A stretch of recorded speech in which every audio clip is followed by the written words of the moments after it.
کہ میدان حشر سے کسی آدمی کے پاؤں نہیں ادھر ادھر ہل سکتے جب تک وہ 5 سوالوں کے جواب نہ دے. پہلا سوال میں نے کل بتایا تھا زندگی کے بارے میں ہوگا. ان عمرہ فیما افناہ. اللہ تعالیٰ پوچھے گا میرے بندے زندگی دی تھی وہ کن کاموں میں خرچ کی، کیسے پروگراموں میں خرچ کی. وعن شبابہ فیما ابلاہ، یہ دوسرا سوال ہے. وعن شبابہ فیما ابلاہ، جوانی دی تھی وہ کیسے کاموں میں تباہ کر کے آیا ہے. پہلے علی الاطلاق ساری زندگی کے بارے میں سوال ہوگا، پھر اس زندگی میں سے خاص طور پر جوانی کا جو ایک پیریڈ ہے نا، یہ ساری زندگی کا خلاصہ ہوتا ہے، ساری زندگی کا نچوڑ ہوتا ہے. یہ وہ زندگی ہوتی ہے، یہ وہ عمر کا حصہ ہوتا ہے کہ جس حصے میں آدمی اپنی شخصیت جس طرح کی بنانا چاہے وہ بنا سکتا. آدمی جوانی کی عمر میں جب اس کے اعضاء مضبوط ہوتے ہیں، قوا مضبوط ہوتے ہیں، دماغی صلاحیت ٹھیک ٹھاک ہوتی ہے، جسمانی پاور ٹھیک ہوتی ہے، اور اندر ایک جذبات کا سمندر جو ہے وہ ایک متلاطم ہوتا ہے، تو زندگی کے اس حصے میں آدمی کچھ بھی کر سکتا ہے. اب دیکھتے نہیں کہ نوجوان جو ہیں جان بوجھ کے لڑائیوں میں حصہ لیتے ہیں، وہ جوانی ان کو سکون نہیں کرنے دیتی نا.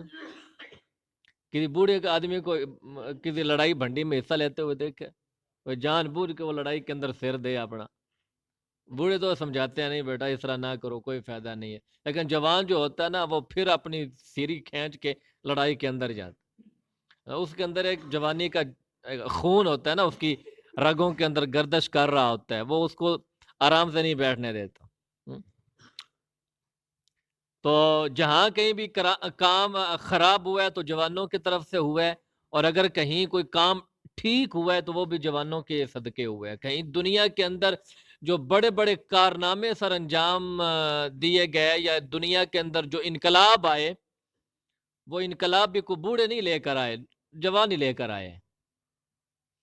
اس لیے یہ جو زندگی کا ایک حصہ ہے 18-20 سال کی عمر سے لے کر 35-40 سال کا یہ جو عرصہ ہے نا، اس زندگی کا ایک لب لباب ہے، خلاصہ ہے.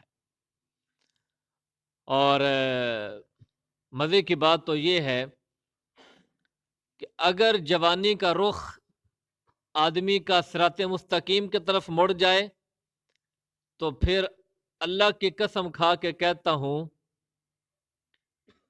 کہ ایسے جوان سے بڑا اللہ کا ولی دنیا میں کوئی نہیں. اگر کسی جوان کا رخ جو ہے وہ صراط مستقیم کی طرف مڑ جائے، کسی نوجوان کو اللہ تعالیٰ کی طرف سے خوف خدا کی دولت مل جائے، فکر آخرت کی دولت مل جائے، ٹھیک ہے، اس کو آخرت کا غم لگ جائے، نبی صلی اللہ علیہ وسلم کی محبت مل جائے، اللہ تعالیٰ کا خوف اور عشق مل جائے، قرآن مجید کی محبت نصیب ہو جائے، اللہ کرے ہمیں نصیب ہو جائے، تو یقین جانو اس سے بڑا اللہ کا ولی اور کوئی نہیں.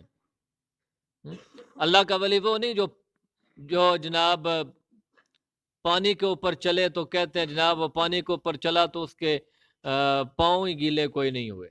اتنا بڑا اللہ کا ولی، اللہ کا ولی نہیں ہے، یہ شعبدہ بازی ہے. اللہ کا ولی وہ ہوتا ہے کہ جو جوانی کے عرصے میں اللہ تعالیٰ کی نافرمانی سے بچتا ہے. شیخ سعدی نے کہا تھا نا، در جوانی توبہ کردن شیوا پیغمبری. در جوانی توبہ کردن شیوائے پیغمبری. شیخ سعدی فرماتے ہیں اللہ کے بندے جوانی کی عمر میں توبہ کر، یہ پیغمبروں کا طریقہ ہے، یہ پیغمبروں کا طریقہ ہے. पैगम्बरों की जवानी भी बेदाग होती है ना, सिर्फ बुढ़ापा नहीं, पैगम्बरों की जवानी भी बेदाग होती है, पैगम्बरों की जवानी भी सूरज की तरह चमकदार होती है। तो शेख सादी कहते हैं, दर जवानी तौबा करदन शेवा पैगम्बरी। जवानी का जो अरसा है ना, ये जो शबाब का पीरियड है, इस पीरियड में तो अल्लाह ताला की नाफरमानी से बच, और अगर नाफरमानी हो जाए तो तौबा कर, ये पैगम्बरों का शेवा है। वक्त पीरी गुर्ग जालम मीश वद परहेजगार। शेख सादी कहते हैं, यार जिस वक्त आदमी बूढ़ा हो जाए, हड्डियां खोखली हो जाए और अंदर से वो जज्बात ही खत्म हो जाए,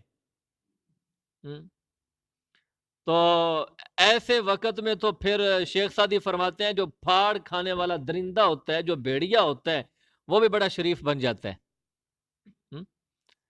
जब उसकी हिम्मत जवाब दे जाती है तो वो भी नहीं झपटता बकरी के ऊपर। तो जब कवा कमजोर हो गए, बुढ़ापा तारी हो गया, बीमारियों ने हमला कर लिया, मेदा कुछ हजम नहीं करता, समात कमजोर हो गई, बिनाई कमजोर हो गई, सुनवाई कमजोर हो गई, सर में चांदी उतर आई, जज्बात सारे ठंडे पड़ गए, अब ऐसे वक्त में अगर कोई बंदा तस्बीह लेकर अल्लाह अल्लाह अल्लाह अल्लाह सारा दिन करता भी रहे, फायदा तो होगा, लेकिन उतना नहीं जितना एक नौजवान बंदे को फायदा होगा। इसीलिए तो अल्लाह फरमाता है, मेरे बंदे जवानी की उम्र में तौबा कर, मुझे मेरा रब होने की कसम है, 70 बाबों की तौबा एक तरफ है,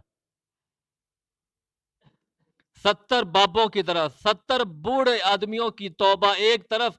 मैं 70 बूढ़ों की तौबा से इतना खुश नहीं होता जितना तुम एक नौजवान की तौबा से मैं खुश होता हूं। दर जवानी तौबा कर दें शेवाए पैगंबरी। नौजवानी की जिंदगी के अंदर जो तौबा होती है ना, हाँ, एक और हदीस याद आई। आप सल्लल्लाहु अलैहि वसल्लम ने फरमाया, कुछ खुश नसीब ऐसे होंगे जिनको अल्लाह ताला क़यामत वाले दिन अपने अर्श के साए के नीचे जगह देगा। जिस वक्त अल्लाह ताला के अर्श के सिवा किसी और चीज का साया नहीं होगा। ला युज़िल्लुहुमुल्लाहु तआला फी ज़िल्लिही यौमा ला ज़िल्ला इल्ला ज़िल्लु। अल्लाह ताला के साए के अलावा किसी और चीज का साया नहीं होगा। तो आप सल्लल्लाहु अलैहि वसल्लम ने फरमाया, उस वक्त अल्लाह ताला 7 किस्म के खुश नसीब लोगों को अपने अर्श के नीचे बुलाएगा, जगह देने के लिए कि तुम ऐसे VIP बंदे हो कि मैं धूप के अंदर खड़ा देखकर बर्दाश्त नहीं कर सकता, तुम मेरे अर्श के साए के नीचे आ जाओ। तो अल्लाह के महबूब सल्लल्लाहु अलैहि वसल्लम ने फरमाया कि सबसे पहले अल्लाह ताला आदल हुक्मरान को बुलाएगा, जिसने जिंदगी के अंदर अपनी रियाया के साथ इंसाफ किया और अदल किया। और दूसरे नंबर पर ना शहीद, ना गाजी, ना हाजी, ना नमाजी, ना मुत्तकी, ना शब जिंदादार, ना तहज्जुद गुजार, ना वलीउल्लाह। दूसरे नंबर पर अल्लाह ताला किसको बुलाएगा? आप सल्लल्लाहु अलैहि वसल्लम ने फरमाया, शाबुन नाशा फी इबादतिल्लाह अज़्ज़ा व जल्ला।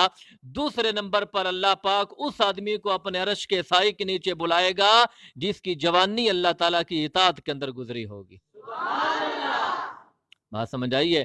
तो मेरे सामने कितने बूढ़े बैठे हुए हैं? बूढ़े हाथ खड़ा करें। कोई भी नहीं है, कोई भी नहीं। दूध पीते बच्चे हाथ खड़ा करें। कोई? भैंसों का दूध तो सारे ही पीते हैं, वो हाथ खड़ा करें। भैंसों का दूध सारे ही पीते हैं, मामा का दूध तो कोई नहीं ना पीता, सारे बड़े हैं ना, फीडर तो कोई नहीं पीता, सारे बड़े हैं। तो मतलब है सारे नौजवान हैं।